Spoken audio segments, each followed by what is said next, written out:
Estaba pensando de qué les podría hablar yo hoy a ustedes y dije, el auditorio, ¿cómo es? ¿Quién está ahí? Dijeron, no, todos los expertos en el sector eléctrico, en el sector energético, entonces no puedo atreverme a hablar sobre eso porque no va a quedar muy bien. Entonces dije, vamos a hacer un paralelo de la historia de ISA con la historia del país y la experiencia que personalmente he tenido, porque ha sido una experiencia que coincide en muchos de los momentos cruciales de este país, de los cambios con lo que ISA ha hecho. Cuando ISA comenzó hace 50 años, estábamos en ese país que todos conocimos, los jóvenes tal vez, los más jóvenes no lo conocieron tanto, un país cerrado, un país que se miraba a sí mismo, protegido, con una preponderancia del sector público en muchas de las actividades del desarrollo del país. Eso comenzó a evolucionar, comenzó a cambiar y vino la Constitución del 91 y la apertura económica. Ahí también vino un cambio de vida para mí, fue cuando dejé el periodismo y ingresé al sector público como el primer ministro de Comercio Exterior. Ahí hicimos una serie de cambios, muchos de los aquí presentes estuvieron en ese gobierno.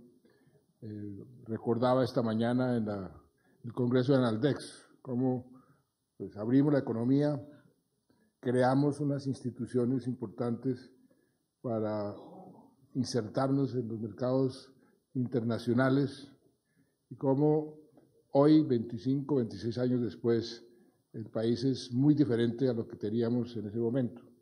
Esas instituciones, en cierta forma, funcionaron, han funcionado a través de todos estos años y hoy están muy preparadas para continuar en ese proceso de insertarnos en los mercados internacionales, en mejorar la competitividad del país.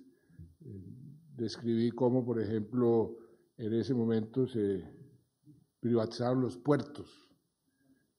Yo trabajé en la Federación de Cafeteros y vivía muy extrañado cómo los puertos funcionaban de una manera bastante sui generis. Los trabajadores sentados observando cómo cargaban los contenedores, acababan de llegar los contenedores al país, pero como a ellos les pagaban por cada saco de café exportado, entonces en lugar de cargar el saco y subir al buque, se sentaban, cargaban los contenedores, pero los pagaban a los trabajadores. Ahí fue que se produjo ese cambio en la privatización de los puertos y hoy tenemos el puerto más eficiente de todo el Caribe, que es el puerto de Cartagena, y el puerto más eficiente en todo el Pacífico latinoamericano, que lo tenemos en Buenaventura. En fin, cómo ha venido evolucionando el país. En la parte de ISA y la parte de la generación y distribución de energía pasó algo parecido. ISA era, como ustedes bien saben, mejor que yo, era el que mandaba en todo, generación, distribución, pues ISA era la energía del país. Vino la Constitución del 91 que permitió la inversión privada en los servicios públicos y vino el apagón. Coincidieron, más o menos se aprobó la Constitución y el apagón se presentó un año y medio después. Recuerdo muy bien ese apagón, porque yo estaba estrenando ministerio, estrenándome en el sector público y uno cuando se estrena se las da de inteligente, se las da de innovador y recuerdo muy bien que me puse a estudiar en medio del apagón por qué era que en Estados Unidos, en Europa, cambiaban la hora entre el invierno y el verano, para ahorrar energía. Entonces se inició un debate en el Consejo de Ministros sobre si deberíamos cambiar la hora o no. Gran división en el Consejo de Ministros. Unos a favor, otros en contra. Yo estaba a favor, porque había hecho la propuesta, el presidente Gaviria me apoyó, entonces se tomó la decisión de cambiar la hora. Me acuerdo que me fui a un sitio que tiene el ICONTEC, se llama el Laboratorio del Tiempo, el sábado 2 de mayo del año 92, a las 0 horas. Hay un reloj muy preciso y estaba a las 0 horas y lo cambié a la 1. Cambié la hora. Yo me sentía orgullosísimo de haber cambiado la hora. Y comenzó a suceder un fenómeno impresionante. Iba yo al norte del país, iba a Cartagena, a Barranquilla, doctor Nure, y todo el mundo, ministro, qué maravilla idea. Estamos contentísimos con esa idea. Pero iba al sur del país y no les quiero decir lo que me decía. Eso, ¿usted qué cree, ministro? Que es que aquí las vacas van a dar leche 1 hora antes, que los gallos van a cantar a las 4 de la mañana y no a las 5. Pues ahí el cambio para unos y para otros, el cambio de hora realmente era diferente. Entonces los del sur me odiaban y los del norte me aplaudían. Eso se volvió una decisión muy controvertida, pero aparte de las anécdotas, el país vivió un momento muy difícil. El costo de ese apagón fue, en términos económicos, un costo altísimo. Yo creo que nos costó más que la crisis financiera de 10 años después. Cerca de casi 3% del PIB costó el apagón. Y ahí eso obligó a tomar una serie de medidas, a comenzar a regular el sector de una forma mucho más lógica, más eficiente. Y ahí pues ISA también comenzó a hacer sus cambios. Dejó de ser todero, se dividió, nació ISAGEN y ISA se quedó con la transmisión y ahí comenzó a evolucionar y a competir en ese frente. Vino la crisis del año 2000, 99-2000. El país vivió un momento muy difícil, tal vez la crisis económica más compleja que hemos tenido en los últimos 100 años. Recordarán algunos de ustedes que tuvimos un crecimiento del menos 4,5% en el año 99, el sector financiero a punto de colapsar. Ahí nos tocó tomar una serie de medidas muy drásticas, y estábamos viéndonos a gatas para financiar el día a día del Estado, porque no teníamos acceso a los mercados internacionales. Los spreads, los llamados spreads, estaban por las nubes, no nos prestaban. Recuerdo que cuando asumí el Ministerio de Hacienda, en medio de esa coyuntura, el entonces director de Crédito Público, que en paz descanse, Juan Mario Lacerna, me dijo, mire, vayamos a Italia y hay que convencer a los italianos que están sobreexpuestos en Argentina. Argentina va para una crisis y que usted es capaz, porque usted viene de la oposición. Yo venía del Partido Liberal, el Partido Liberal tenía mayoría en el Congreso, que usted va a ser capaz de hacer aprobar las reformas que el Fondo Monetario está exigiendo, sobre todo la reforma de las transferencias. Si usted los convence de que eso es así, nos van a comprar bonos. Y así fue. Nos fuimos para Italia, a Milán, convencimos a unos banqueros y a unos fondos de pensiones que estaban sobreexpuestos en Argentina, porque todos los bonos que tenían en argentinos vendieron los argentinos, compraron colombianos. Yo volví 10 años más tarde, me hicieron una fiesta porque los bonos colombianos se valorizaron enormemente y los que se quedaron con bonos argentinos perdieron la plata. Pero digo esto porque también estábamos haciendo un gran esfuerzo cuando ISA hizo su colocación de acciones. Y era tratar de vender las acciones de ISA en semejante coyuntura, pues no era nada fácil. Se vendieron las acciones a 850 pesos. Lástima no haber comprado. ¿A cómo está ahora? 13.700 más o menos. Ayer 13.700. ISA comenzó a tomar buenas decisiones. Comenzó a hacer lo que tocaba hacer y a mirar el futuro con verdadera visión de una empresa multilatina. La primera interconexión internacional que hizo fue con Venezuela, pero después se ha venido diversificando en materia de países y hoy tenemos pues una de las grandes y más exitosas empresas del país, que además es una demostración de que las empresas públicas, o por lo menos con mayoría pública, sí pueden funcionar bien. Y ahí hay una serie de lecciones que hay que aprender, entre otras, que las empresas públicas hay que dejarlas que funcionen con total independencia y no politizarlas. Inclusive, ahora que estamos haciendo el trabajo para ingresar a la OECD, que es uno de los legados que queremos dejarle al país, una de las condiciones fue precisamente las empresas del Estado no deben tener en sus juntas directivas a ningún ministro.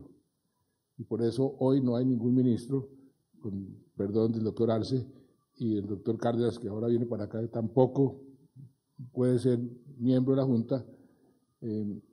Esa independencia es bien importante y creo que ha sido uno de los factores claves que se permita que las empresas donde haya mayoría del Estado o que sean del Estado operen en forma eficiente e independiente. ISA pues, ha venido jugando un papel muy importante. Nosotros hemos venido evolucionando en nuestra matriz energética. Como ustedes bien saben, mejor que yo, tenemos una matriz considerada por muchos una matriz ideal, 70% hidráulica. Tal vez yo diría que podemos aumentar y debemos aumentar el porcentaje de energía renovable, diferente pues por supuesto a la hidráulica. Ahí tenemos un potencial enorme en eólica, solar. Hoy en día es más o menos el 4%, 4 o 5%, y yo pensaría que lo podemos subir a cerca del 10%. Ojalá, yo en eso soy bastante partidario de ese tipo de energía, si es económicamente viable, a subirla a un 15% si fuese posible, y estar permanentemente actualizando algo que es muy importante, la regulación. La regulación es la esencia de un buen sistema. Pasamos por un periodo de prueba, tal vez el más duro, con el fenómeno del Niño del año pasado, el peor fenómeno del Niño de nuestra historia. Y ahí también, como en toda situación, pues tuvimos experiencias que nos deben servir de lecciones para ir mejorando cada vez nuestro sistema, nuestra regulación. Fue un momento que puso a prueba lo que ustedes, todos los exgerentes, porque todos los exgerentes de ISA participaron muy activamente por la importancia que tiene ISA en todo el sistema energético, pues ayudaron a diseñar el sistema y a desarrollar el sistema. Muchos de ustedes fueron ministros y el sistema, creo, fue evolucionando positivamente. Llegó el momento de la prueba dura, el fenómeno del Niño, y ahí pues tuvimos experiencias que dejaron lecciones. Una de esas lecciones, con mucha pena por el doctor Vargas y algunos de ustedes, era que no le hagan caso a veces a los técnicos. Les voy a decir por qué. Estábamos en pleno fenómeno del Niño y de pronto pasó algo realmente insólito cuando se fue Guatapé. 15% de un día para otro. Eso generó pues un pánico y el sistema pues tiene cómo defenderse, cómo administrar esas situaciones y tiene sus alarmas. Entonces estábamos en plena crisis, se fue Guatapé, ¿qué pasó? Pues sí, nos fuimos a ver qué era lo que había pasado, si había sido un saboteo, había mucho rumor de que alguien había saboteado por razones políticas, que querían que eso produjera el apagón. Y yo tenía ese fantasma del apagón, como creo que lo tienen todos los que lo vivieron. Eso es lo peor que puede suceder. Y tenemos que evitar a toda costa un apagón. Y vinieron los técnicos y me dijeron, presidente de la Junta Directiva de XM, presidente, usted tiene que racionar, o si no, se va a producir un apagón, ahí sí, mucho más serio. Racionamiento en estos momentos, yo decía, no puede ser. Eso no, ¿por qué? No, porque todos los modelos nos dan que usted tiene que... Comenzamos a racionar de las 5 de la tarde, después a las 7, y si no a las 8, y yo veía el racionamiento, yo veía a la gente, yo me recordaba el apagón. Y les dije, no, yo no voy a tomar esa decisión. Pero es que es por ley, presidente, yo asumo las consecuencias. Yo creo que podemos hacer un esfuerzo. ¿Cuánto tendríamos que ahorrar? ¿Cuánto tenemos que ahorrar para evitar el apagón y no racionar?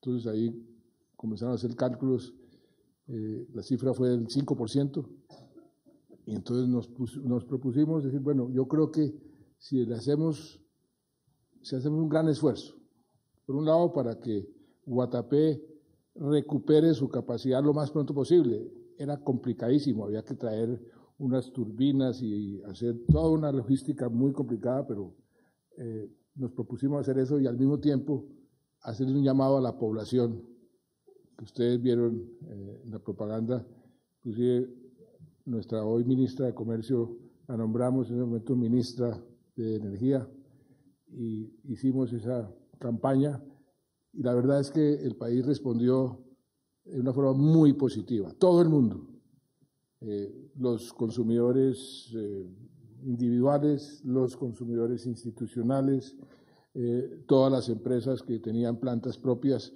pusieron a producir sus plantas propias y logramos evitar ese apagón. ¿Qué aprendimos también?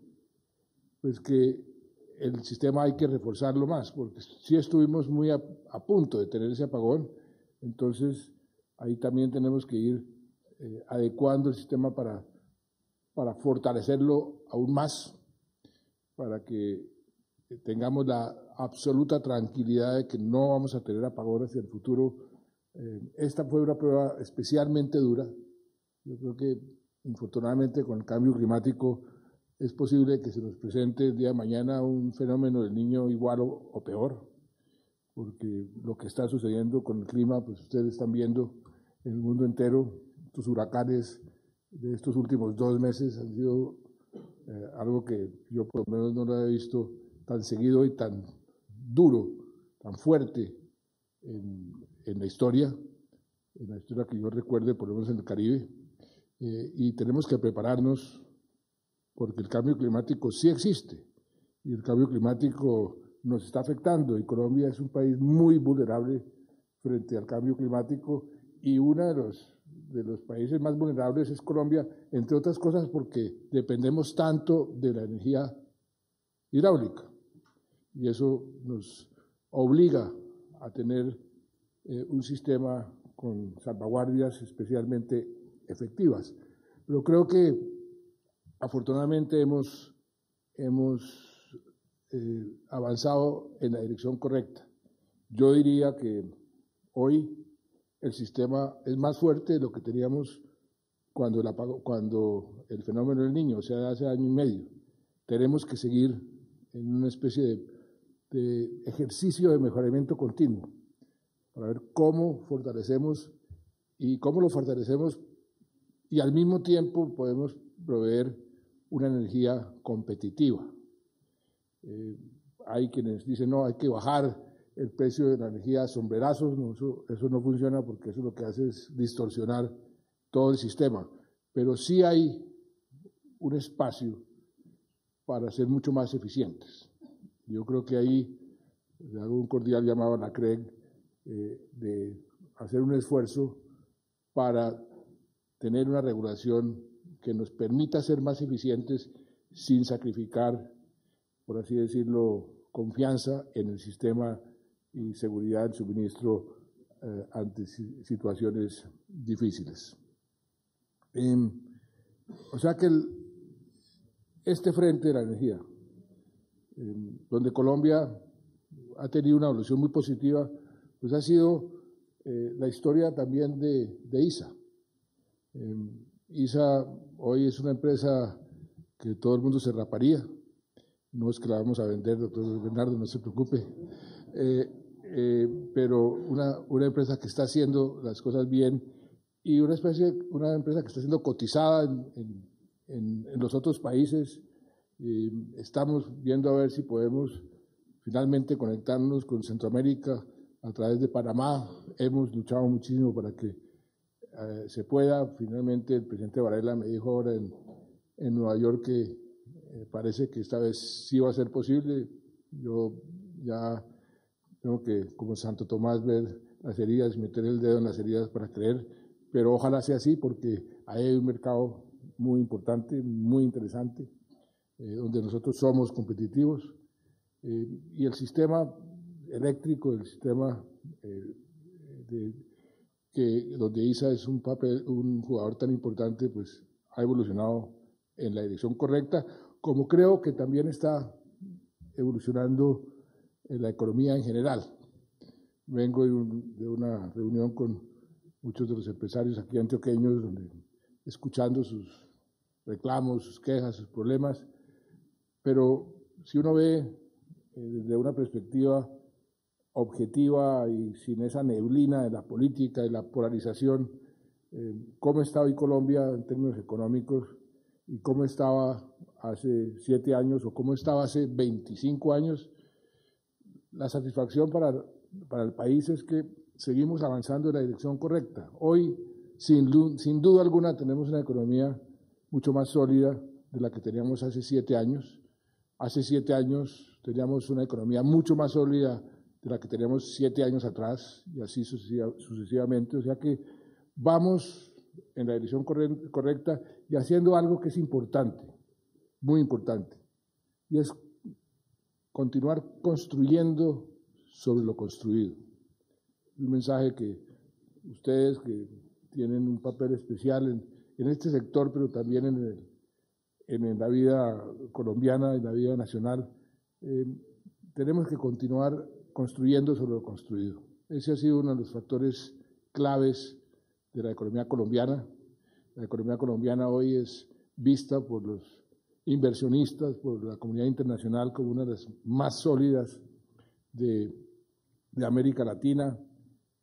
Estábamos en Nueva York hace unos días en un panel de la Alianza del Pacífico que está presidiendo Colombia, y la directora de la CEPAL decía, mire Colombia, por ejemplo, el año pasado, todos los países, infortunadamente, sufrieron un descenso en inversión extranjera directa. El único país que aumentó 15.9% fue Colombia. En materia de crecimiento, de reducción de la pobreza y la pobreza extrema, lo decía la directora de CEPAL, el país campeón es Colombia. En materia de inflación, mire lo que hizo Colombia, que se le disparó la inflación después de sufrir esa otra crisis muy dura de los precios del petróleo, que se disparó la inflación por la devaluación y por el fenómeno del Niño, y nuevamente nuestro sistema de política monetaria, política fiscal y la forma como administramos esa crisis, pues nos permitió continuar creciendo mucho más, a tasas mucho más altas que el promedio de América Latina, sin perder empleo, que eso es muy importante, sin aumentar la pobreza y la pobreza extrema, y ajustándonos a una nueva realidad, que es una realidad que tiene unos fundamentales muy sólidos. Seguimos en la senda de nuestra regla fiscal, no nos hemos salido de ahí. Tenemos que seguir para mantener la confianza de los inversionistas. Seguimos con la calificación que tenemos de grado de inversión y un nivel superior. Ojalá pudiéramos hacer lo posible para aumentarla. Seguimos en el camino de que nos acepten en la OECD. De 23 comités ya nos aceptaron en 21. ¿Por qué es tan importante la OECD? Porque la OECD no es un grupo de países ricos, es una institución donde se reúnen los países con las mejores prácticas, con las mejores políticas públicas, donde se revisan las políticas públicas de los países permanentemente, y es una especie de seguro, de garantía hacia el futuro, que nosotros vamos a estar vigilados en la calidad de nuestras políticas públicas, desde la educación, la salud, hasta la política laboral. Eso es muy importante y eso también da una tremenda confianza al mundo exterior y a los inversionistas. A los empresarios les debía dar mucha confianza, porque es una garantía de que aquí no vamos a hacer hacia el futuro ninguna locura. Y esto pues viene, o esta coyuntura se agrega, y con esto termino, a algo que muchos de ustedes aquí presentes hace unos años pensaban que no era posible. El viernes pasado, hace 3 días, 4 días, vimos, yo estuve presente, como la última arma de las FARC fue destruida por Naciones Unidas, la última. Las FARC desarmados y las armas totalmente inutilizadas. Y esta mañana me entregaron la lista de los 51 magistrados que van a ser parte del Tribunal de la Justicia Transicional. Una justicia que se diseñó para terminar el conflicto y para sanar las heridas, para hacer lo que el Papa Francisco vino a estimularnos a que hiciéramos, a reconciliarnos. Y esa justicia, ¿por qué es un sistema para reconciliarnos?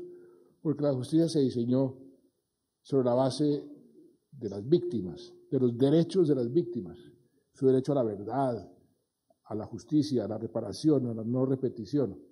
Eso es lo que ha informado como principios toda esta negociación. Eso le ha dado legitimidad y eso nos va a permitir reconciliarnos. Que el hecho de que las víctimas se sientan tomadas en cuenta, que sus derechos están siendo respetados. A mí les cuento una anécdota personal. Yo pensé al comienzo, hace 6 años, cuando dimos el primer paso en este difícil proceso, yo pensé que las víctimas iban a ser las que más iban a oponer, por ejemplo, a una justicia transicional, las que iban a reclamar más dureza en la aplicación de la justicia, porque en todo proceso de paz la gran discusión es dónde traza uno la línea entre justicia y paz. Yo pensé que las víctimas iban a abogar por más justicia, más castigo. ¿Y cuál sería mi sorpresa? Que fue todo lo contrario. Yo tuve ahí una lección de vida. Las víctimas, las que sufrieron más en este conflicto, son las que en su mayoría más empujaron para que se hiciera la negociación, para que la justicia transicional se diera, y muchas de ellas es increíble, lo único que quieren es, por ejemplo, la verdad. Y dicen, presidente, yo no estoy buscando ninguna reparación, yo simplemente quiero que me digan dónde está mi hija, o dónde está mi hijo, o por qué cometieron esta atrocidad. Si me dicen por qué y de pronto me piden perdón, yo quedo absolutamente satisfecho. Cantidad de anécdotas de esos son innumerables y a eso es lo que estamos abocados.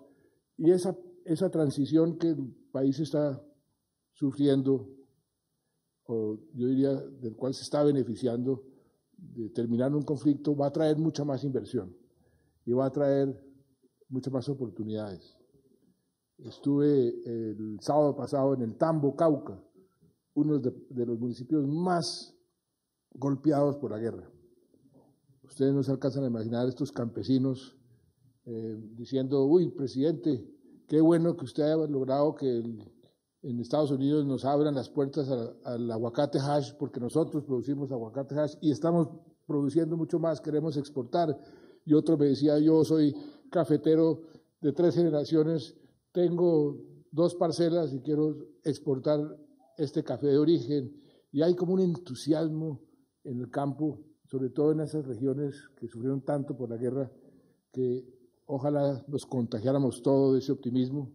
Yo soy optimista nato, soy de los que le busco oportunidades a las dificultades, hay otros que les buscan dificultades a las oportunidades, yo prefiero ser de los primeros.